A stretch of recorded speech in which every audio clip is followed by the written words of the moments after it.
네, 안녕하세요. 포스텍의 국종성입니다. 이 자리에 초청해 주셔서 감사하고요. 특히나 저희 포스텍에까지 와주셔가지고 여러 선생님들께 감사드립니다. 앞에 박선순 교수님은 이제 우리 눈앞에 보이는 그리고 중요한 지역적인 문제를 말씀해 주셨는데요. 제가 오늘 말씀드릴 내용은 약간 눈에 보이지는 않고, 그다음에 굉장히 큰 스케일에서의 그런 얘기를 말씀드리려고 합니다. 그래서 기후변화에 대한 말씀을 드리려고 하는데요. 작년에 이제 전 세계를 대상으로 인류의 가장 위협이 되는 요소가 뭐냐고 조사를 했는데, 유럽에서는 그때 작년에 코로나가 대유행인 상태였음에도 불구하고 기후변화가 인류를 가장 위협하는 가장 중요한 요소다라고 이제 1번으로 답변을 했습니다. 근데 우리나라 같은 경우에는 우리가 이제 예전부터 이제 성장 중심의 가치를 좀 더 도와서 그래서 우리가 이만큼 발전할 수 있었지만, 그런 거기 때문인지 우리가 기후변화에 대해서는 약간 좀 무관심, 그 다음에 뭔가 이 아주 멀리 있는 이야기라고 생각하는 경향이 있었던 것 같습니다. 근데 최근 들어서 거기 기후변화에 대한 중요성이 좀 더 강조되고 있는 것 같습니다. 그래서 오늘은 제가 기후변화의 제목을 기후변화의 현재와 미래 그리고 기후 임계점에 대한 주제로 말씀드리려고 하는데요. 굉장히 이 기후변화에 대한 얘기는 굉장히 심각한 문제고 굉장히 어려운 문제이긴 하지만 오늘 요 발표에서는 이 기후변화가 굉장히 중요한 문제라는 것만 마음속 깊이 이해해 주시고요. 제 발표는 굉장히 즐겁게 들어줬으면 좋겠습니다. 그래서 저도 최대한 이 발표가 재미있는 발표가 되도록 노력하겠습니다. 자, 먼저 이제 현재와 미래를 말하기 때문에 이제 현재를 먼저 보도록 하겠습니다. 요 그림을 먼저 설명해 드리고 싶은데요. 이게 뭐냐면 현재 지구 온도, 이게 2020년, 이게 작년이죠. 지금은 2021년은 지금은 이제 3월밖에 없기 때문에 지금 4월이니까 작년 1년 동안의 평균적인 온도를 나타낸 건데요. 이 그림을 좀 더 설명해 드리면 이게 지금 색깔로 표시되어 있는데 이 색깔이 의미하는 바가 뭐냐면 이렇게 아주 빨간색 있죠. 아주 진 빨간색은 뭐냐면 과거 140년 동안의 온도 중에서 작년이 1등을 했다는 겁니다. 덥기로 1등을 했다는 거죠. 제일 더웠던 해라는 거고요. 그다음에 조금 빨간색은 굉장히 더웠다. 그 다음에 약간 연한 빨간색은 이게 평균보다는 더웠다. 그 다음에 파란색으로 하면 평균보다 추웠다는 것입니다. 그걸 나타내는 것인데요. 보시는 바와 같이 여러분 기억하시겠지만 여기 시베리아 지역이 가장 빨간색이 나오죠. 작년에 뉴스에도 굉장히 이제 많이 나왔던 걸로 기억하는데요. 시베리아가 서울보다 온도가 높아가지고 40도 이상 올라가고, 그래서 저는 개인적으로 믿지는 않지만 시베리아의 기온이 너무 올라가서 작년에 우리나라 장마가 굉장히 길었다. 뭐 이런 얘기도 있었죠. 어쨌든 시베리아가 그만큼 이제 극단적으로 더웠는데 그래서 1등을 했고요. 근데 비단 시베리아 지역뿐만 아니라 상당히 많은 지역에서 1등을 기록했다는 걸 알 수가 있습니다. 가장 더웠다는 거죠. 우리가 이제 인류의 역사에서 가장 더웠다는 것입니다. 그 다음 빨간색은 이제 우리나라를 포함해서 대부분의 지역이 굉장히 많이 더운 지역으로 표시됨을 알 수가 있었습니다. 이 말이 무슨 말이냐면은 2020년이 140년간의 역사에서 우리가 온도 기록을 가지고 있는 140년 역사에서 굉장히 더운 해에 속했다라는 걸 알 수 있습니다. 그러면 이제 우리는 이제 등수를 이제 매기는 걸 좋아하기 때문에 제가 한번 등수를 매겨봤습니다. 지구의 온도의 랭킹을 보면요. 2016년이 평균보다, 과거 100년 평균보다 1도가 높았고요. 그리고 2020년은 0.02 정도로 2등을 했습니다. 그러니까 작년에 2등을 했던 거죠. 굉장히 안타깝죠. 저희가 좀 에어컨을 좀 많이 사용하고 난방도 많이 하고 그랬으면은 1등을 쟁취할 수 있었는데 그러지 못하고 2등을 했습니다. 그리고 3등은 2019년이고요. 4등은 2015년, 5등은 2017년입니다. 보시는 바와 같이 1등부터 12등까지 98년만 빼고 1등부터 11년까지 다 2000년대라는 것입니다. 그 말은 가장 더웠던 애들이 가장 최근 10년, 20년 동안 다 벌어졌다는 것이죠. 그리고 여기서 말씀드리고 싶은 건 뭐냐면 2016년이 1등을 했습니다. 그러면 저는 과학자로서 2016년이 왜 1등을 했을까? 거기에 대해서 이제 그 연구를 해본 때가 있는데요. 글로벌 워밍은 점점 이제 지구 온도가 올라가지만 그 안에서도 굉장히 온도가 높아졌다 낮았다 이렇게 스윙을 계속 하게 됩니다. 그런데 2015년, 16년은 금세기 두 번째로 강했던 엘니뇨가 발생했던 해입니다. 그렇기 때문에 2016년은 왜 제일 더웠느냐? 지구온난화에다가 플러스 엘니뇨 효과에 의해서 지구의 온도가 가장 높았던 것입니다. 그러니까 지금과 같이 말씀드린 것 같이 기후변화 효과와 자연변동, 엘니뇨와 같은 현상에 의해서 지구온도가 결정이 된다는 거죠. 그럼 제가 여러분한테 한 가지 여쭤보고 싶은 게 있는데 이게 이 1등부터 12등까지 이 순위를 보면은 굉장히 특이한 애가 하나 발견이 되시죠? 그 애가 어떤 애인가요? 보시면 1998년입니다. 다른 건 다 2000년대인데 요 얘만 이제 그 20세기의 온도죠. 98년은 왜 이렇게 11등 안에 들었을까요? 그 이유는 제가 아까 말씀드렸지만 2015년, 16년이 두 번째로 강한 엘니뇨였는데 97년, 98년이 금세기 들어서 이 인류가 관측한 이래로 가장 강했던 엘니뇨가 발생했던 것입니다. 그렇기 때문에 이 98년도가 굉장히 지금부터 먼 과거임에도 불구하고 온도가 높았던 것입니다. 여러분 97년, 98년이 기억하실지 모르겠는데 98년에 지리산 폭우가 있어가지고 그게 엘니뇨 때문이라는 이런 뉴스가 한참 일어났었고요. 그다음에 인도네시아 산불이 뭐 몇 달째 꺼지지 않는다. 뭐 이런 뉴스를 기억하실지 모르겠습니다. 네. 자, 그럼 실질적으로 온도가 어떻게 되어 있느냐를 말씀드리면 과거 100년 동안 지구 온도는 무조건 상승만 한 건 아니었습니다. 이게 약간 주춤한 기간이 있었지만 전체적으로 온도가 올라가는 걸 알 수가 있었습니다. 그리고 보시면 아시겠지만 이 온도가 이렇게 천천히 올라간 시기가 있고 급하게 올라간 시기가 있고 천천히 올라간 시기가 있습니다. 그리고 2000년대, 10년대에서 다시 급하게 올라가는 시기가 있습니다. 지금 우리는 온도가 급하게 올라간 시기에 지금 있습니다. 그래서 여러분 많이 들어보셨을 것 같은데 이 기후변화는 특히 이제 미국의 트럼프 대통령이 이런 얘기를 많이 했죠. 기후변화는 중국 과학자가 만든 사기극이다. 기후 음모론 뭐 이런 얘기도 많이 들으셨을 텐데요. 그 기후 음모론이 가장 목소리를 높였을 때가 여기 보시면 2000년부터 2010년까지 온도가 거의 증가하지 않았던 시기가 있습니다. 그러니까 요 10년 동안 온도가 물론 140년에서 굉장히 높은 온도를 유지하고 있었지만 온도가 크게 증가하지 않았던 시기입니다. 그 시기에 기후 음모론이 굉장히 이제 목소리를 높여왔는데 여기가 지금 나오진 않지만 2010년부터 2020년까지 아까 랭킹을 보셨지만 굉장히 급속하게 또 온도가 다시 올라가고 있습니다. 그래서 항상 그 여름철 기온은 기록을 계속 깨가고 있습니다. 그 이후로 이제 기후 해일론에 대한 의견들이 굉장히 많이 줄어든 상태인 겁니다. 자, 제가 100년 자료를 보여드렸는데요. 그러면 이제 그런 100년 자료 말고 이제 거기보다 더 큰 1000년 자료를 보여드리도록 하겠습니다. 1000년 자료는 지금 과거 1000년부터 2000년까지 지구의 온도를 나타내는 것입니다. 보시는 바와 같이 이 파란색이 그 지구 온도인데요. 사실은 지구의 온도는 과거 1000년 동안 천천히 온도가 내려가고 있었습니다.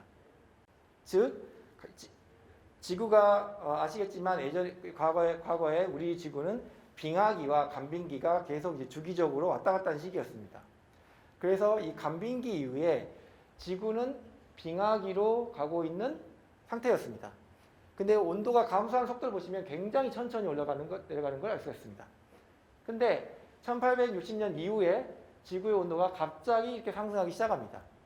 그거는 당연히 산업혁명에 의해서 이산화탄소를 많이 배출하면서 그래서 인간 활동이 증가하면서 나타나는 것입니다.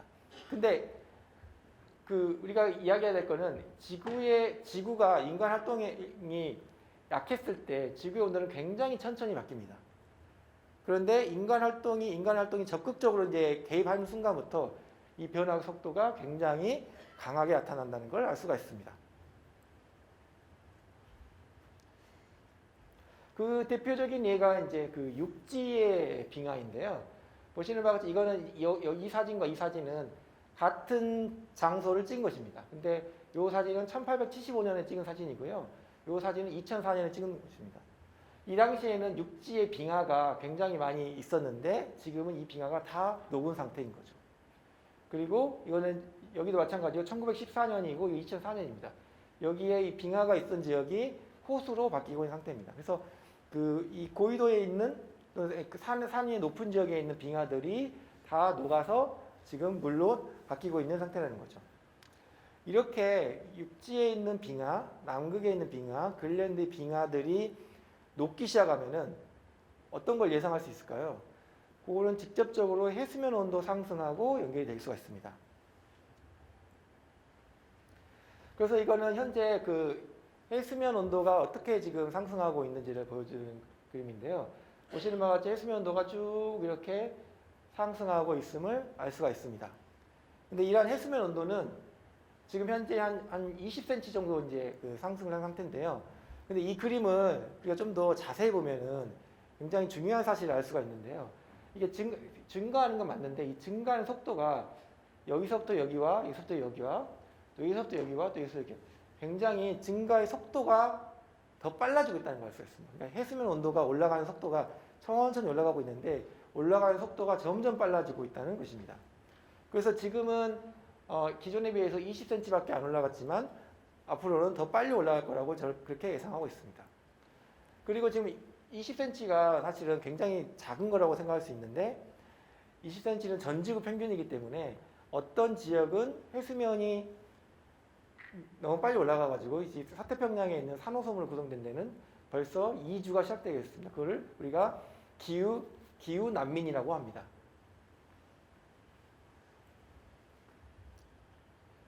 자, 그러면 해수면 온도는 왜 이렇게 상승할까요? 그 해수면 온도 상승은 크게 두 가지 이유로 설명할 수가 있습니다.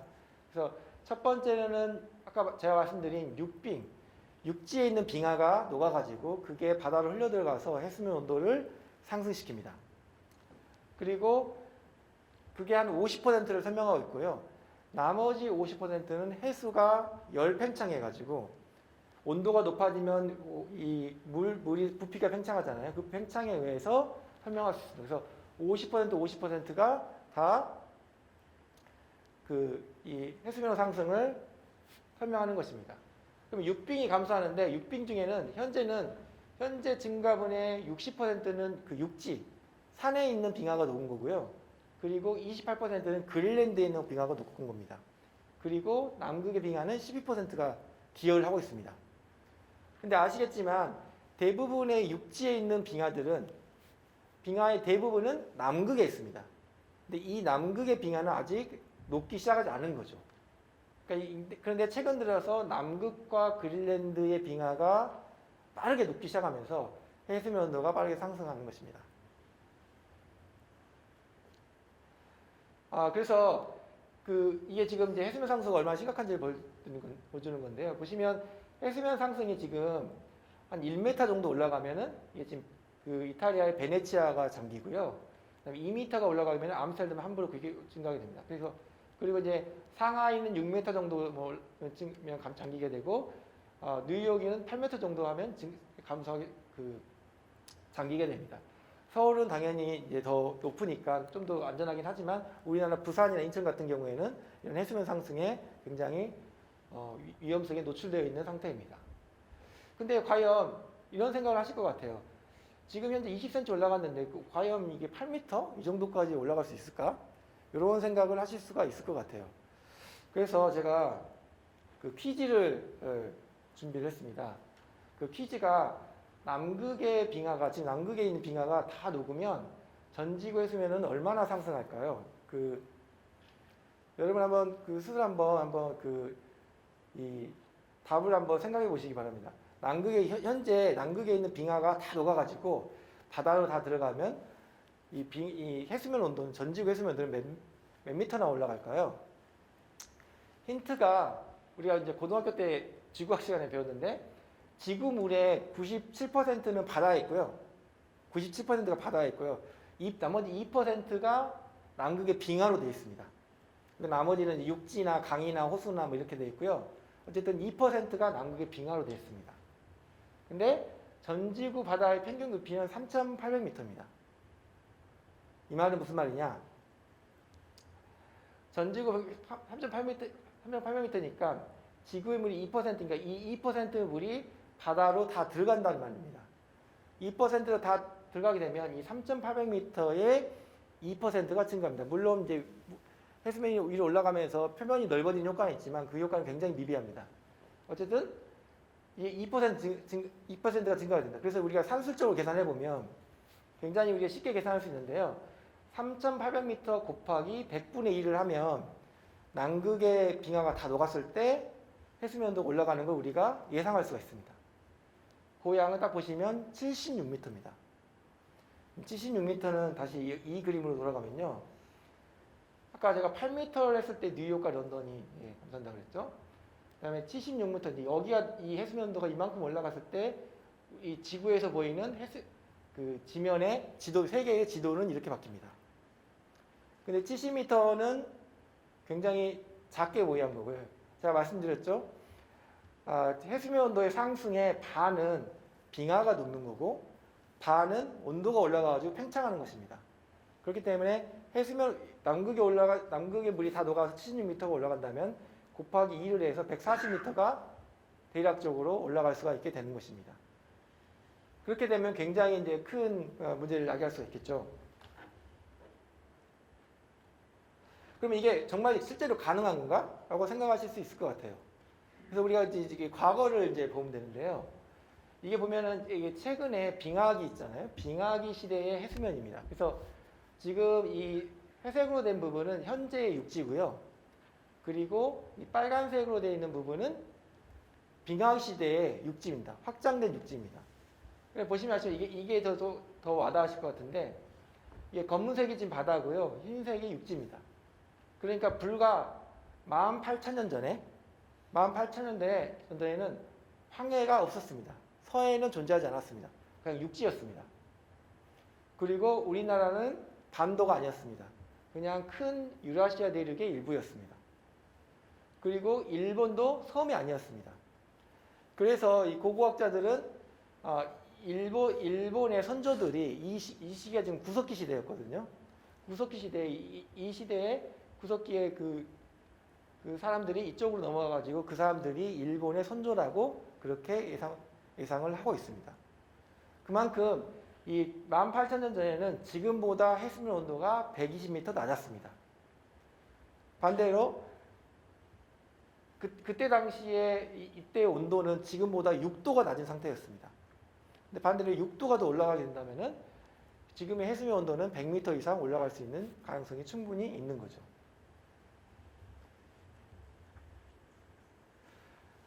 그리고 이제 또 하나의 주변에 또 심각한 문제는 해양 산성화입니다. 해양 산성화는 뭐냐면 이제 그 대기 중에 이산화탄소가 많아지게 되면은 그 이산화탄소가 바닷물에 많이 흡수되게 됩니다. 흡수게 되면 여러분 저기 콜라나 맥주를 드시면은 그게 톡 쏘는 그 시원한 맛이 났잖아요. 그게 다 탄산입니다. 근데 그게 다 이산화탄소가 거기 들어가 있는 거거든요. 그러니까 바닷물도 그렇게 탄산처럼 산성화가 되는 것입니다. 산성화가 되면은 그 해양의 생태계가 엄청나게 위협을 받겠죠. 그래서 탄산이 돼가지고 해양 생태계가 이렇게 파괴되는 예를 볼 수가 있습니다. 그래서 그 대기 중에 CO2 농도가 이산화탄소 농도가 점점 증가하면 증가할수록 해양에 들어가는 이산화탄소 양도 굉장히 많아지고 그렇게 되면 해양의 산성화가 더 심해지는 것입니다.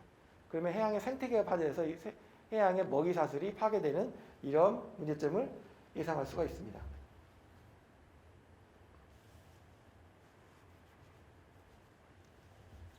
그리고 이제 이거는 이제 우리가 지금 직접 이제 많이 경험하는 건데요. 보시면 이제 근래에 신문에 보면은 뭐 최악의 홍수다, 최악의 가뭄이다, 최악의 뭐 장마다, 최악의 폭염이다 이런 얘기 많이 들으시잖아요. 이 기후 변화가 되면은 온도가 단순히 증가하는 것뿐만 아니라 이 극한 기후 현상이 늘어나는 것입니다.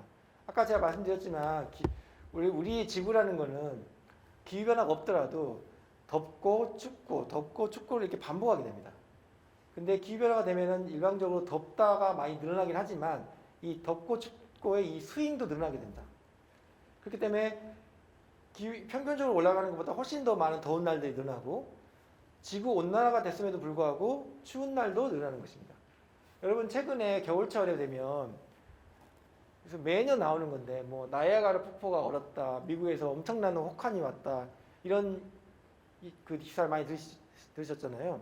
그러니까 분명히 지구의 평균 온도는 올라가고 있는데 혹한이 올 때는 굉장히 익스트림하게 그 혹한이 오는 것입니다. 그거는 이 진폭이 우리가 가지고 있는 지구가 가지고 있는 진폭이 늘어났기 때문입니다. 그래서 기후변화가 되면 이런 진폭이 커지기 때문에 굉장히 기상재해에 대한 우려가 많아지는 것입니다. 그래서 보시면 아시겠지만 이게 1980년부터 90년까지 이제 보고된 그 재해들이거든요. 이게 지금 4,000건이었는데 2000년부터 2010년까지 7,000건 거의 2배가 늘어났고요. 그 다음에 이제 사망자도 늘어났고, 그 다음에 그 영향을 받는 사람들도 늘어났고, 그 다음에 물론 경제가 커졌으니까 더 크긴 하겠지만, 경제적 피해도 굉장히 커지고 있는 걸 알 수가 있습니다. 근데 이게 기상재해라는 게 대충 뭘 얘기하느냐. 1등이 홍수고요. 2등이, 그러니까 태풍과 같은 스톰입니다. 그리고 이제 3등은 그 3등이 지진인데, 지진은 기후변화하고 상관이 없고요. 4등이 이제 그 혹한, 또는 폭염, 이런 것들입니다. 이런 것들이 점점 늘어나고 있다는 거죠. 이게 늘어나는 게 지금 퍼센테이지인데, 이게 늘어나고 있다는 것입니다. 이것을 지구 온난화에 대한 결과로 과학자들은 이해를 하고 있습니다. 지금까지는 이제 그 전 지구적인 측면에서 말씀드렸는데요. 이제 우리는 또 우리나라에 한반도에 살고 있으니까 그러면 우리나라는 도대체 얼마나 바뀌고 있는지를 이제 말씀드리겠습니다. 그래서 지금 현재 100년 동안 1.4도가 상승했습니다. 그래서 제가 기억하실 게 보시면 아까 제가 2016년이 최고치였는데 평균 대비 1도 올라갔다고 제가 말씀을 드렸습니다. 그러니까 전 지구 평균 온도가 1도 올라갔습니다. 근데 우리는 벌써 100년 동안 1.4도가 트렌드로 상승하고 있는 거죠. 그 말은 우리나라가 전 세계 평균에 비해서 훨씬 더 기후변화에 민감하게 반응한다는 걸 이야기하는 것입니다. 그만큼 기후변화에 취약하다는 것이죠. 뿐만 아니라 이 온도는 지구온난화 효과도 있을 뿐만 아니라 도시화 효과도 포함되어 있습니다. 우리는 도시가 중인데 도시에서 많은 에너지를 사용하면서 온도가 추가적으로 올라가는, 그렇기 때문에 도시 지역의 열대야가 더 심각하게 다가오는 것입니다.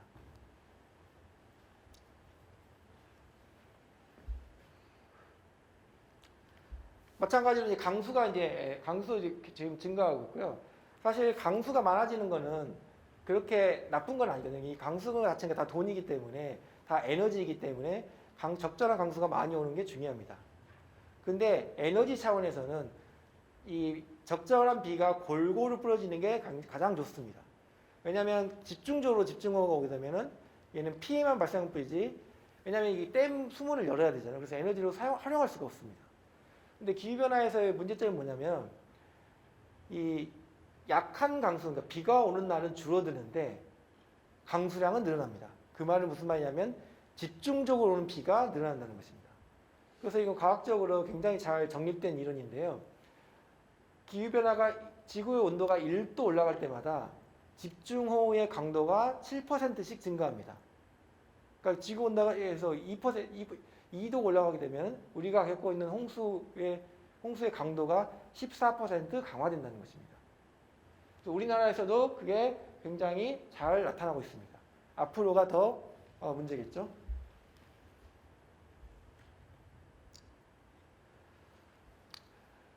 그래서 이제 그 원인이 뭐냐? 원인에 대해서 잘 아실 거라고 생각해서 그냥 간단히 말씀드리면요. 온실 효과 때문인데요. 이 온실 기체의 대표적인 게 수증기하고 이산화탄소하고 메탄하고 이제 아산화질소인데요. 우리가 보통은 온실 기체의 가장 1등이 이산화탄소라고 생각하는데요. 사실은 그렇지 않습니다. 수증기가 1등의 온실 기체입니다. 그리고 이 지구 온난화 온실 효과는 우리한테 굉장히 소중한 것입니다. 만약에 지구상에 이런 온실기체가 없다면 지구의 온도는 지구의 평균 온도는 영하 18도입니다. 그러니까 온실기체가 없으면 우리는 굉장히 혹한에 살고 있어야 되는 거죠. 근데 지구에 이러한 이산화탄소나 수증기나 이런 게 존재함으로써 지금 지구 평균 온도 15도, 우리가 굉장히 살기 편안한 환경을 만들고 있다는 것입니다. 그러니까 원래 온실효과가 지구의 온도를 한 33도 정도 올리고 있었던 겁니다. 근데 생각을 해보세요. 원래 33도를 올리고 있었는데 이 온실효과를 10%만 강화해도 지구의 온도가 원래 33도를 올리고 있었으니까 3도가 더 많이 증가하는 게 되는 것입니다.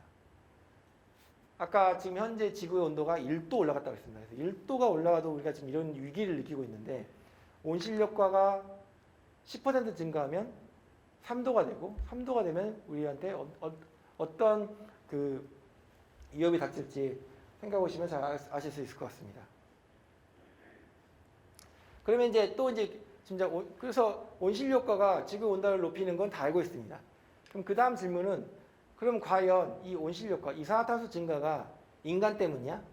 라는 게 이제 질문입니다. 그래서 보시면 아시겠지만 이게 지금 이 그림이 이산화탄소하고 메탄하고 N2라는 또 다른 온실기체입니다. 근데 보시면 이게 0년부터 2000년까지 2000년 동안의 이 온실기체들의 변화량입니다. 보시면 아시겠지만 이렇게 쫙 0년부터 2000년까지는 온도도 거의 안 변했고 그렇기 때문에 이산화탄소도 이렇게 굉장히 평평합니다. 거의 변화가 없다가 요 시기 산업혁명 이후에 이산화탄소가 이렇게 급격하게 증가하는 걸 알 수가 있습니다. 메탄도 그렇고 아산화질소도 마찬가지입니다. 이렇게 급격하게 증가하는 걸 알 수가 있습니다. 산업혁명에 의한 것이라는 건데요. 이걸 우리가 또 이게 직관적으로 보여줄 수 있는 게 있습니다. 이 그래프와 굉장히 유사한 그래프인데 이 그래프입니다. 이 그래프는 세계 인구의 변화입니다. 세계 인구의 변화도 굉장히 천천히 증가하다가 산업혁명 이후에 급격하게 증가하기 시작했습니다. 그래서 이 이산화탄소 농도와 세계 인구가 굉장히 일치하는 걸 알 수가 있습니다. 즉, 온실기체는 인간 활동에 의한 거라고 우리가 짐작할 수가 있습니다. 근데 이게 좀 더 과학적이지 않죠? 그래서 좀 더 과학적으로 보기 위해서 과학적인 근거가 제가 대표적인 거 하나만 좀 오늘 말씀드리려고 합니다. 이거는 이제 그 하와이에서 이제 그 이산화탄소를 관측하는 건데요. 이산화탄소 농도가 쭉 증가하고 있는 걸 알 수가 있습니다. 근데 보시는 바와 같이 이산화탄소가 쭉 증가하는데 보시면 이렇게 굴곡이 하나씩, 굴곡이 있죠. 그 굴곡이 매년 1년씩 있습니다. 무슨 말이냐면 이산화탄소가 겨울에는 높아졌다가 여름에는 낮아지고 이런 게 계속 반복됩니다. 왜 그럴까요? 두 번째 큰 이유는 겨울에 에너지를 많이 쓰기 때문입니다. 하지만 첫 번째 큰 이유는 여름철에는 나무들이 광합성을 해가지고 이산화탄소를 흡수하기 때문입니다. 겨울에는 이산화탄소 흡수하지 않기 때문에 이산화탄소 농도가 늘어나는 것입니다. 그만큼 식물들의 효과가 굉장히 중요합니다. 그런데 제가 아주 재밌는 거 보여드리면 이거는 산소 농도입니다. 대기 중인 산소 농도입니다. 여러분 혹시 최근 들어서 약간 숨쉬기가 힘들다 이런 거 못 느끼셨나요?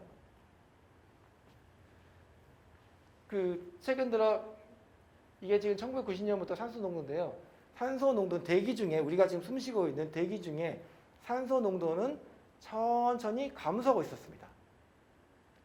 물론 최근에 숨쉬기 힘든 거는 그 미세먼지와 코로나 때문에 마스크를 썼기 때문이고요. 이 차이는 굉장히 작은 차이여가지고 우리가 인간은 느낄 수가 없습니다. 근데 매우 정밀한 기계로 관측하게 되면 이 농도가 줄어드는 걸 알 수 있습니다. 그렇기 때문에 이 90년대 이전에는 그런 정밀한 기계가 없기 때문에 관측이 안 됐었고 정밀한 기계가 발견되면서 이렇게 차이를 뺐더니 이렇게 이산화탄소 농도가 감소하는 걸 발견했습니다. 이게 뭘 이야기하는 거냐면 이러한 이산화탄소 증가가 인간 활동 때문이라는 걸 밝혀주는 결정적인 증거가 됐습니다. 왜냐하면 인간 활동에 이산화탄소가 증가하는 건 두 가지 원인입니다. 첫 번째는 화석 연료를 사용해서 그러고요. 두 번째로는 아마존과 같은 열대우림을 파괴하기 때문입니다. 근데 보십시오. 이 화석 연료를 사용하면 어떻게 되죠? 화석 연료라는 것은 산소를 소비해가지고 이산화탄소를 내뿜는 것입니다. 그러니까 화석연료를 많이 사용할수록 산소를 많이 쓰게 되는 거죠. 그래서 농도가 줄어들고요. 그다음에 아마조 같은 열대우림이 감소하게 되면 광합성이 줄어듭니다. 광합성이라는 것은 이산화탄소를 흡수하고 산소를 내뱉는데 그런 효과가 줄어들기 때문에 이 효과가 있다는 것입니다.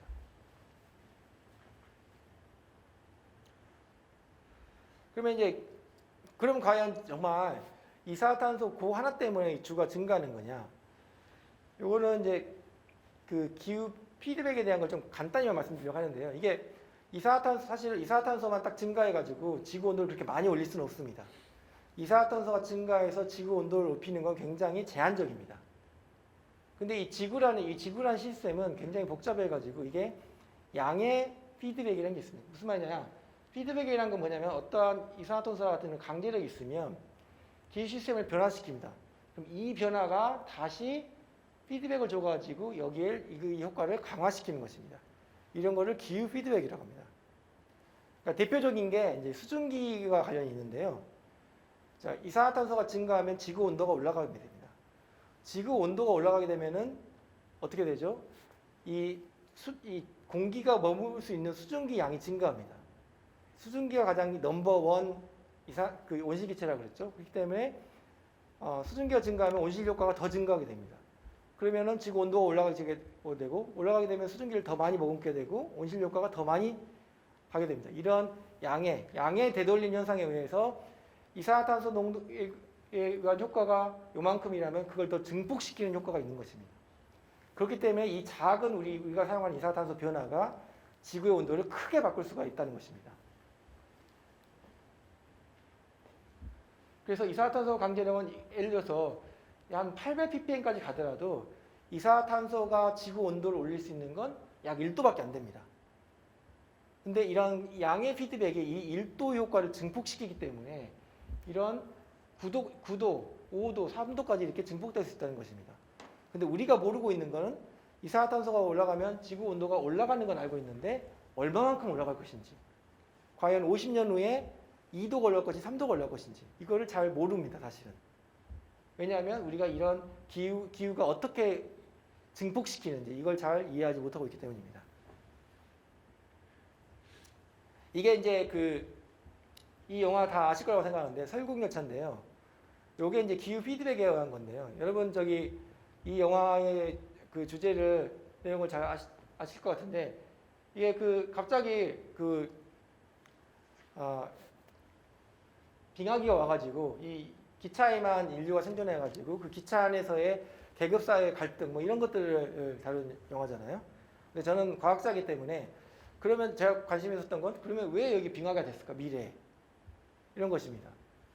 그 영화의 한 10초 정도 여기에 대한 설명이 간단히 나옵니다. 그걸 제가 간단히 풀어서 말씀드리면요. 인류가 지구 온난화가 너무 심해지니까 CW7이라는 화학물질을 성층권에 뿌립니다. 얘는 어떤 화학물질이냐면 태양 에너지를 반사시키는 겁니다. 그래서 지구 온도를 좀 컨트롤해요. 온도가 너무 올라가니까 걔를 반사시켜서 지구 온도를 떨어뜨리자. 그래서 좀 사람이 살기 쉬운 대로 하자라는 것입니다. 근데 우리의 과학자들이 오만해가지고 이 지구를 잘 이해했다고 생각했는데 훨씬 더 그 기후 피드백이 강해가지고 너무 피드백이 잘 걸려가지고 온도가 1도만 내려가야 되는데 더 계속 내려가기 때문인 거죠. 그래서 빙하기가 온 게 이 영화의 시작입니다. 어쨌든 그런 기후 피드백에 의해서 우리가 생각했던 것보다 우리가 준 변화보다는 훨씬 더 이게 우리 지구 자체가 그걸 증폭시키는 효과가 있다라는 것입니다. 왜 제가 이런 말씀을 드리냐면 이제 다음에 나올 이제 기후 임계점이라는 얘기를 말씀드릴 텐데요. 그 임계점에서 이런 증폭 효과가 굉장히 중요합니다. 자, 마지막으로 제가 이제 기후 임계점을 얘기하고 그다음에 마지막 몇 페이지에서는 우리나라의 지금 기후 변화 대응의 현실에 대해서 몇 장 말씀드리고 이제 제가 발표를 마무리하려고 합니다. 자, 기후 변화의 티핑 포인트, 임계점이라는 건데요. 이거는 이제 최근에 굉장히 국제사회에서 굉장히 이슈가 되고 있는 주제입니다. 기후변화 임계점이라는 걸 좀 생소하실지 모르겠는데요. 기후변화 임계점이 뭐냐면 작은 기후 강제력에 의해서 이산화탄소가 증가해서 작은 강제력에 의해서 기후 시스템이 점진적으로 반응합니다. 그러니까 우리가 CO2를 증가시키면 온도가 조금 올라가고 우리가 더 많이 하면은 좀 더 올라가고 더 많이 올라가면 좀 더 올라가고 이렇게 점진적으로 증가하게 됩니다. 그래서 온도가 천천히 지금 100년 동안 1도 올라갈 만큼 천천히 증가하게 됩니다. 근데 이게 조금씩 증가하다가 이제 기후가 이 시스템이 가지고 있는 한계에 도달하면 어느 순간 강한 비선형 반응에 의해서 기후 시스템이 급격하게 변한 시점입니다. 그러니까 이런 겁니다. 이 물이 있는데요. 저희가 이걸 이쪽으로 밀게 되면 이쪽으로 밀려나가게 됩니다. 근데 이 물이 계속 밀려나가다가 어느 순간 이 탁자의 끝에 왔을 때 이걸 살짝만 밀어줘도 이게 쏙 떨어지잖아요. 이게 빠른 속도로 떨어지잖아요. 이런 포인트가 있다는 것입니다. 그러니까 예를 들어서 이게 우리가 지금 살고 있는 지구인데요. 지구인데 우리는 지금 자꾸 이쪽으로 밀고 있습니다. 지금 밀고 있습니다. 그래서 이제 우리가 예를 들어서 기후변화를 이제 반성을 해가지고 이산화탄소를 좀 덜 쓰고 넷 제로를 실현시켜서 이산화탄소를 감소시키는 노력을 하게 되면 언젠가는 우리가 다시 원래의 상태로 데려올 거라는 믿음이 있습니다.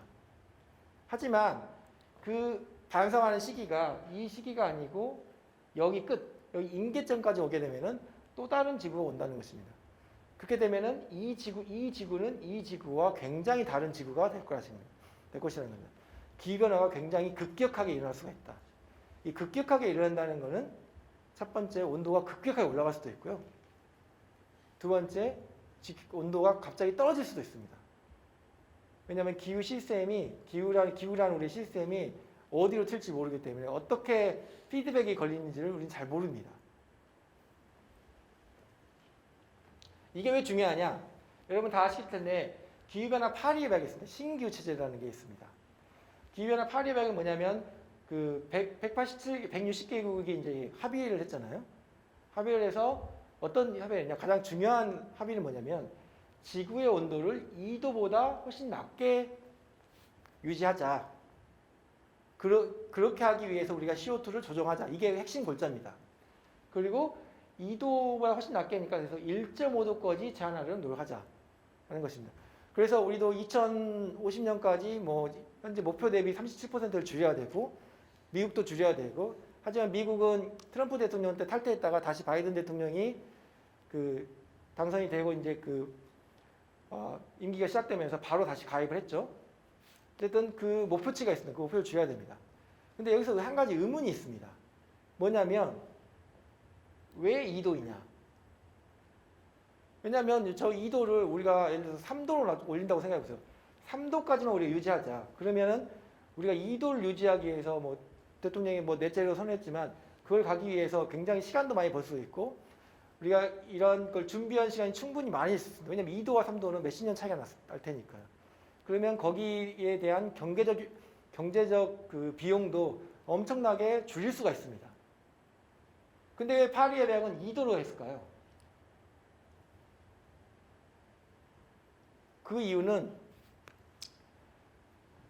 몇 명의 과학자들이 2도가 기후변화 임계점이 올지도 모르는 그런 상태일 수도 있다라고 공부했기 때문이다. 그래서 이 기후변화 임계점이 오면 굉장히 사회 시스템 전체가 붕괴되는 거기 때문에 혹시 안 올 것 같지만 혹시 올지 모르는데 그러면 대비를 해야 됩니다. 그렇기 때문에 2도라는 것에서 집착을 하고 있는 것입니다. 근데 제가 말씀드리고 싶은 거는 이 2도에 대한 정확한 과학적 근거가 사실은 많지는 않습니다. 왜냐하면 우리가 잘 모르고 있기 때문에. 아무튼 이 2도라는 것은 기후 임계점이라는 것을 염두에 두고 둔 수치라는 것입니다. 그만큼 기후 임계점이 굉장히 중요합니다.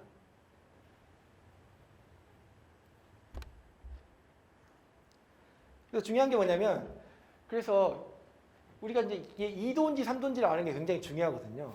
그러니까 뭐가 중요하냐면 탁자에 이 물컵이 있는데 우리가 지금 1도 올라갔는데 1도라는 위치가 여기 있는 건지 아니면 여기 있는 건지 여기 있는 건지 그러니까 좀 더 많이 밀어도 지구가 견딜만 한 건지 아니면 조금만 더 밀면 우리가 위험에 빠져 있는 건지 이걸 정확히 알아야 되는데 우리는 이걸 모르고 있다는 것입니다.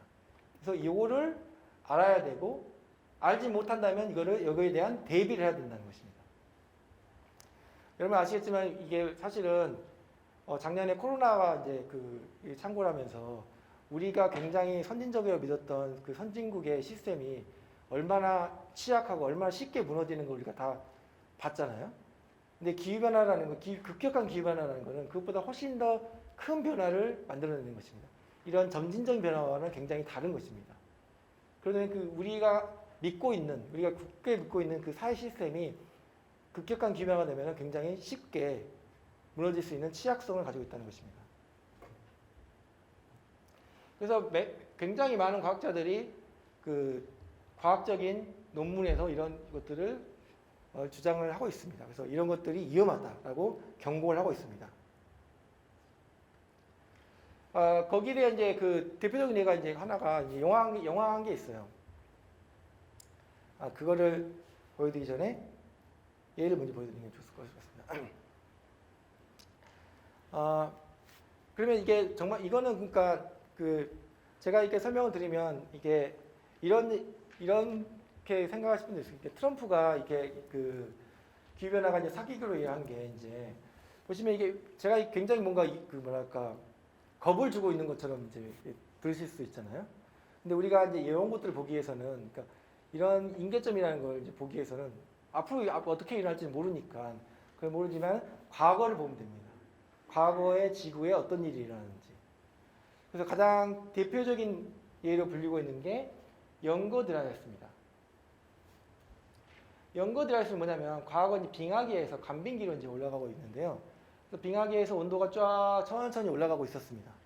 그래서 온도가 쭉 천천히 올라가고 있었는데 갑자기 온도가 급격하게 감소하는 사건이 일어났습니다. 이게 얼마나 급격했냐면 몇십 년 동안 빙하기에서 간빙기 온도가 천천히 올라가고 있다가 어느 순간 갑자기 몇십 년 동안 6도에서 8도가 온도가 떨어졌습니다. 여러분 생각해 보십시오. 지금 기후변화라고 막 떠들고 있는 게 지금 100년 동안 1도가 올라간 겁니다. 근데 이 시기에는 이 빙하기에서 간빙기 영거 들어갈 시기에는 수십 년 동안 6도에서 8도가 갑자기 온도가 떨어진 것입니다. 그래서 여기에서 대멸종이 일어났습니다. 생태계에서. 그리고 그 다음에 이 시기가 이 온도가 굉장히 낮았던 그 빙하기가 1000년 동안 지속됐습니다. 그리고 이거에 회복되는 건 더 드라마틱하게 회복됐습니다. 그리고 이 시기에 1000년 동안 유지되다가 10년 사이에 6도에서 8도가 다시 올라갔습니다. 그러니까 이게 뭔가 계란식으로 이렇게 돼버려요. 우리는 전체적으로 이렇게 전지적인 변화를 머릿속에 생각하고 있지만 지구의 변화는 그렇지 않았다는 거죠. 이런 식으로 급격하게 변했다가 급격하게 올라간 사례가 있었다는 거죠. 이게 딱 하나 있었냐? 최근 간빙기에 12만 5천 년 전에는 지구 온도가 산업화 이전보다 1도가 높았습니다. 근데 전지구 해수면 온도는, 그러니까 1도가 높았다는 얘기는 지금 현재 우리의 온도랑 비슷했다는 겁니다. 거의 비슷했다는 겁니다. 근데 전지구 해수면 온도가 4에서 6m 높았습니다. 지금 해수면 온도가 지금 20cm 올랐다고 그랬죠? 근데 이 시기에는 4에서 6m 높았습니다. 그 이유가 뭐냐면 그린랜드에 있는 그 빙하가 해빙이 아닌데 빙하가 갑자기 붕괴돼가지고 해수면 온도가 급격하게 올라간 것입니다. 그래서 이런 급격한 변화가 있었다는 거죠. 그리고 이 란스가드 오슈가 이벤트라고 최근 빙하기에 이렇게 급격하게 온도가 증가했다 감소자가 몇십 년 사이에 이렇게 완도가 하는 게 25차례 반복적으로 일어났습니다. 3, 40년 동안 5도에서 8도가 상승하고 하강했다고 합니다. 그러니까 무슨 말이냐면 이런 급격한 변화, 기후 임계점은 과거의 지구에서 굉장히 빈번하게 일어났던 것입니다. 사실 제가 빈번하게 이야기도 하지만 45년 역사에서 한 몇십 번 일어났으니까 그렇게 빈번하게 일어나는 건 아니죠. 사실은 확률적으로 굉장히 적습니다. 하지만 충분히 가능하다는 것입니다. 다시 영화 이야기로 가면 여러분 기억하실지 모르겠는데 더 데이 애프터 투모로우라는 영화가 있는데요. 이 영화의 요지가 기후 임계점에 대한 영화입니다. 무슨 말이냐면 지구 온난화가 돼가지고 해빙이 감소해서 지구 해양 순환이 역전되게 됩니다. 그래서 갑자기 유럽 지구부터 북미 지구까지 빙하기가 시작됩니다. 이 영화의 그 배경입니다. 그래서 그때 배경을 요 배경이 있는데 요거를 어디서 따왔냐면 아까 영거 드라이아스에서 따왔습니다. 왜냐하면 과학자들이 영거 드라이아스가 그렇게 드라마틱하게 온도가 변하는 거는 그린란드의 해빙의 감소에 의해서 해양 순환이 갑자기 역전돼 가지고 그러면서 다른 요소들이 그걸 증폭시켜 가지고 극격한 비용가 생겼다고 지금 주장하고 있기 때문입니다.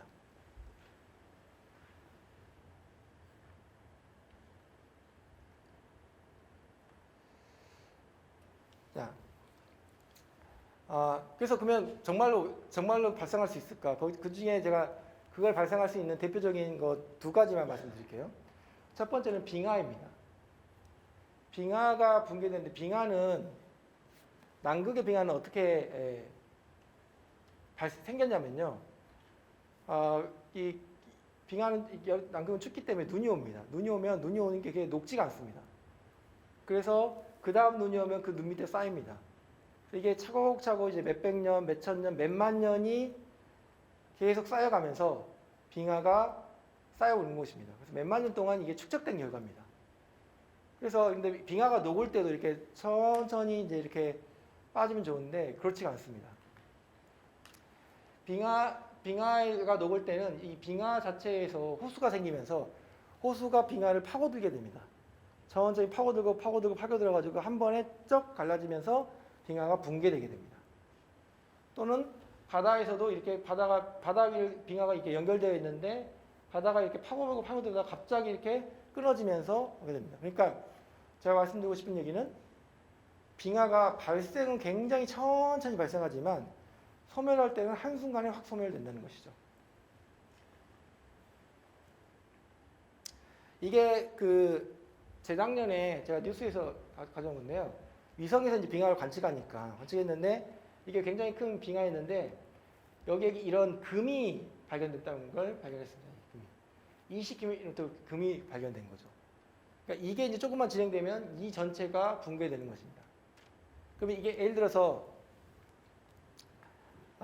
빙하가 육지에 붙어 있을 때는 이 장력이 이쪽에 작용하기 때문에 이게 붙어 있을 때는 해수면 고도 상승에 전혀 도움이 안 됩니다.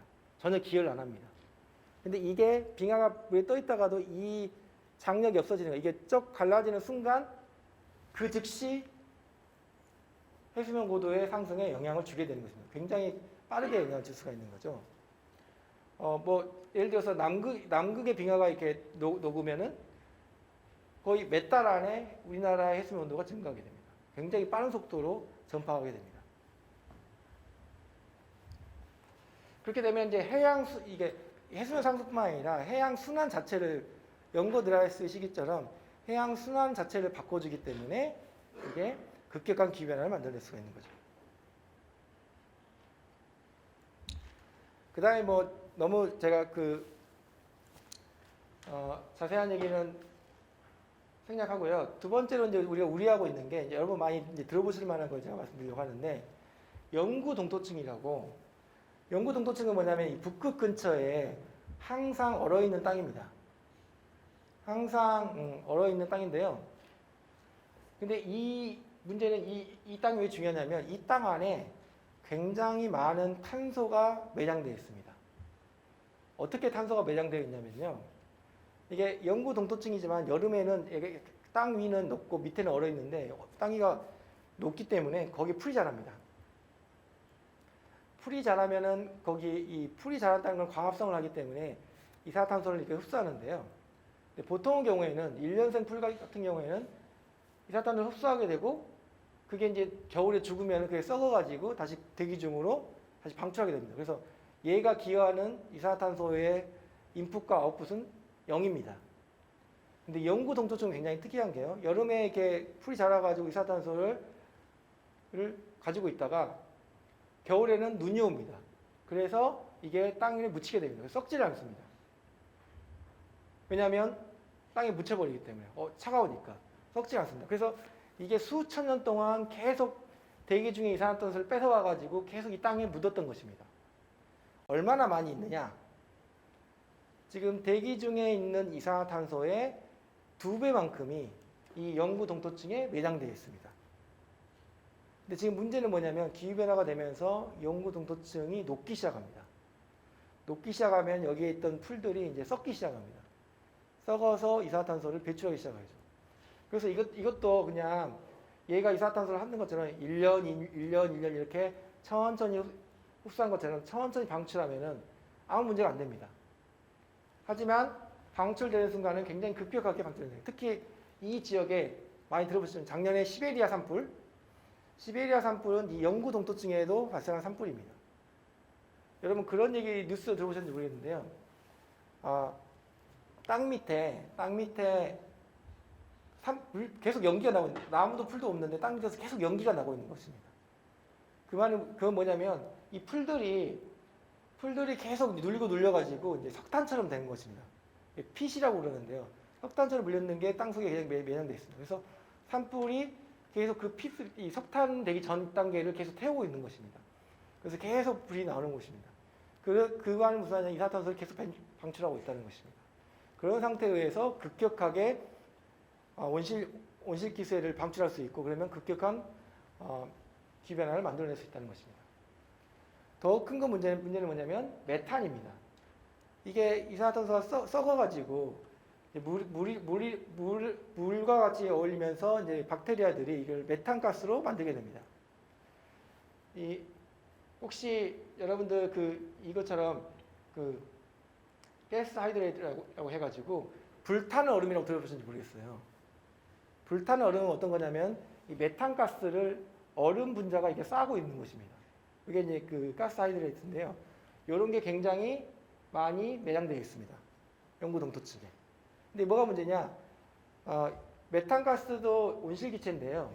이게 중요한 이유는 같은 양이 증가했을 때 메탄가스는 온실기체보다 28배 온실 효과가 더 강한 것입니다. 그래서 다량의 메탄이 방출되게 되면은 그만큼 기후변화가 더 빠르게, 또 급격한 기후변화가 나타날 수가 있다는 거죠.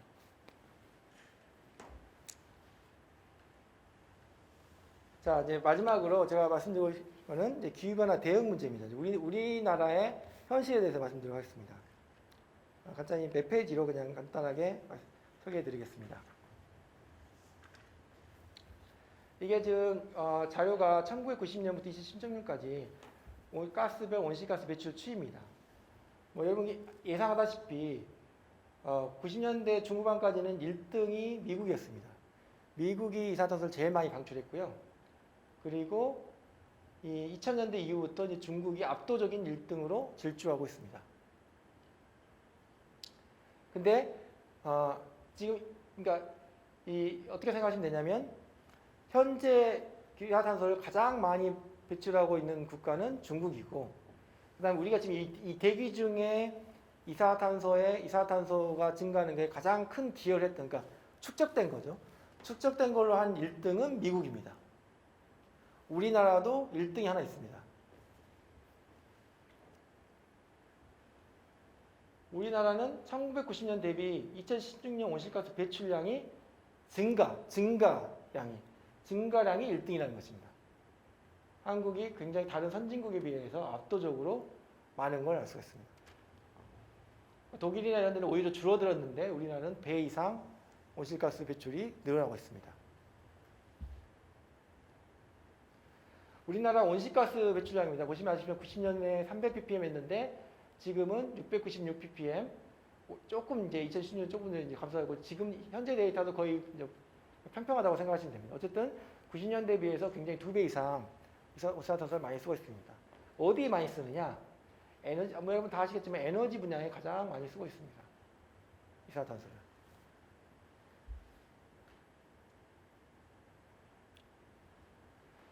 그래서 국가별 이제 전기를 많이 가장 많이 쓰거든요. 에너지 분야이기 때문에 전기를 많이 쓰는데, 이 전원 비중을 보면은 이게 2000년도와 2017년 각각인데요. 우리나라의 특징은 이제 여전히 원전이 높고요. 다른 나라에 비해서 프랑스를 제외하고는 원전이 높습니다. 2000년에서 2007년 여전히 줄어들긴 했지만 다른 선진국에 비해서 굉장히 높은 편입니다. 특히 일본 같은 경우는 대지진 이후에 온실가스 원자력의 비중을 굉장히 낮추는 상태입니다. 근데 우리나라의 결정적인 문제는 뭐냐면 이 석탄의 비중이 굉장히 높다는 것입니다. 석탄의 비중이 높다는 게는 온실가스 CO2 배출에 굉장히 취약하고 그 다음에 미세먼지도 많이 배출한다는 것입니다. 이런 구조를 가지고 있다는 것입니다. 현재. 그래서 지금 뭐 우리가 대통령이 넷 제로를 선언했지만 이게 과연 실행 가능한 건지 저는 약간 의문이 있습니다. 왜냐하면 넷 제로를 실행하기 위해서는 이 원자력은 유지가 되더라도 이 재생에너지, 신재생에너지 비중을 높여야 되는데 뭐 2000년대에 비해서 17년 후에 약간 뭐 늘어나긴 했지만 여전히 굉장히 작은 상태입니다. 근데 이거를 획기적으로 적어도 50% 이상, 목표치로 80% 이렇게 하던데 그 정도까지 높여야만이 우리가 넷 제로라는 것을 우리가 지킬 수가 있습니다. 그래서 그런 부분에서 우리가 뭔가 획기적인 뭔가 시스템의 변화가 있어야 된다는 것입니다. 근데 이게 나중에 좀 더 말씀드리겠지만 이걸 또 안 지킬 수도 없는 게 왜냐하면 우리가 파리 협약을 해서 2030년, 2050년까지 약속을 한 게 있기 때문에 이게 약속이 안 지켜되면 다른 경제적 압박을 받게 됩니다. 그래서 아마 우리나라는 굉장히 이제 이 기후 변화와 관련해서 심각한 위기에 처할 수 있다는 것을 라고 개인적으로 이제 생각하고 있습니다. 그리고 이제 보시면 중국도 문제인데요. 중국이 석탄을 굉장히 많이 쓰고 있습니다. 근데 중국은 재생에너지 비중이 땅덩이가 높다 보니까 재생에너지 비중도 굉장히 높은 편입니다. 그래서 중국도 이걸 굉장히 지금 줄이려고 하고 있습니다.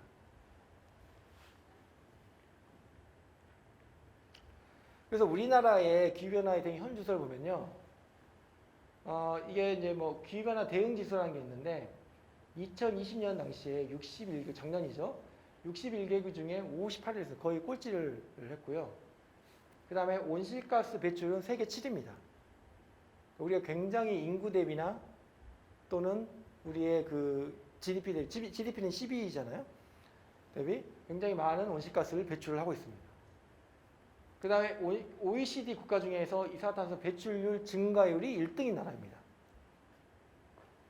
그리고 OECD 국가 중에 재생에너지 발전 비중은 끝에서 꼴찌에서 2등입니다. 그리고 석탄 발전 비중은 위에서 4등. 그래서 이제 그 세계 시민 전체에서 선정한 기후 악당 국가에 포함됩니다. 이 기후 악당국 결정적인 게 석탄 발전입니다. 석탄 발전을 하고 있고 또 석탄 발전을 다른 나라에 수출하고 있고 이런 게 아주 결정적인 이유로 알고 있습니다. 그다음에 다보스 포럼에서 환경성과 지수는 180까지 60입니다. 우리가 다른 지수들은 경제 지수나 다른 지수는 굉장히 OECD에서 굉장히 위에 있지만은 우리나라가 이런 환경이나 기후변화 측면은 굉장히 뒤처져 있다는 것 같습니다. 제가 서두에 말씀드렸지만 우리나라가 이때까지 지향해왔던 게 성장의 우성을 둔 가치를 지향해왔기 때문에 당연한 결과라고 생각합니다. 근데 최근 들어 그런 게 바뀌면서 이런 것들이 대두되고 있는데 이러한 지표들도 앞으로 더 좋아질 거라고 생각을 하고 있지만 앞으로 매우 갈 길이 멀다 이렇게 말씀드릴 수 있겠습니다. 근데 중요한 건 뭐냐면 이게 트럼프 대통령이 미국 대통령일 때는 그나마 이게 국제사회에서 우리가 버틸 수가 있었습니다. 왜냐하면 우리나라보다 더 문제의 국가가 있었거든요.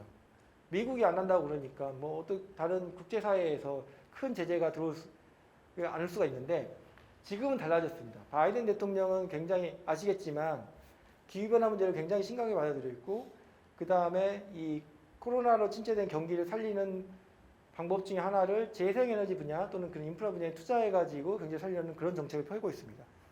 그렇기 때문에 미국이 이제 기후변화 쪽에 방점을 두게 되면은 기후변화 협약을 지키지 않는 국가에 대한 제재가 그만큼 높아질 수밖에 없습니다. 그래서 그런 현실 속에서 우리가 좀 우리 정부나 우리가 그런 데서 위협을 느낀다고 생각합니다. 그래서 보시면 바이든이 이제 대통령 전부터 기후변화 관련해서 굉장히 많은 얘기를 했습니다.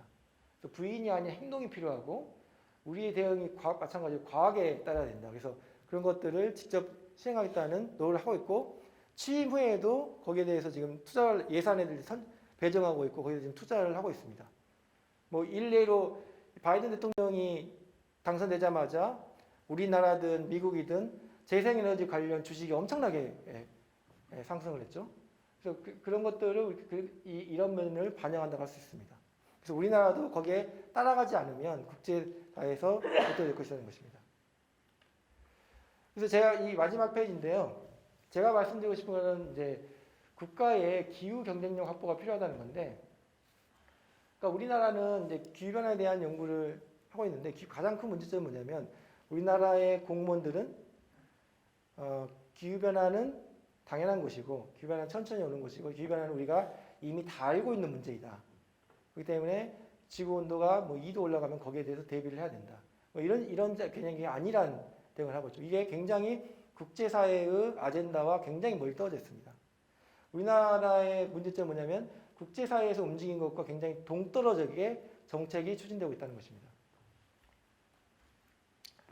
그리고 이제 또 하나 말씀드리는 거는 지금 우리 시민사회에서 가장 관심 있는 게 미세먼지와 기후변화인데 우리나라는 이것들을 연구할 수 있는 연구소가 없습니다. 그리고 이제 기후변화와 미세먼지를 뭔가 국가가 이제 지속적으로 관리하고 극복해야 할 사회 문제로 이제 인식을 해서 뭔가 장기적 비전을 가지고 이제 뭔가 움직여야 되는데 그렇지 않다는 거고요. 그 다음에 이제 제가 강조하고 싶은 건 우리가 이제 이야기해야 될 거는 기후변화가 미래의 문제가 아닌 우리는 한 10년 후, 30년 후, 100년 후 기후변화는 이런 문제라고 생각을 하고 있습니다. 하지만 일단 경제적으로 이런 파리의 백과에서 우리 현실에 다가와 있고요. 그 다음에 기상재난 이런 것들이 현실에 다가와 있습니다. 그럼에도 불구하고 우리는 애써 외면하고 있는 게 우리 현실입니다. 그리고 왜 우리가 이제 환경 문제에 뒤처졌냐? 예전에는 환경 문제와 경제 문제는 굉장히 반대인 것이다. 환경 문제를 생각하면 경제 문제를 희생해야 되고 경제 문제를 희생하면 환경 문제를 할 수 있고 이렇게 이분적인 사고에 따랐습니다. 근데 시대가 바뀌었습니다. 이제 그러지 않습니다. 환경 문제를 생각해야 경제를 했습니다. 왜냐하면 파리 협약을 지키지 않으면 그만큼 경제에 대한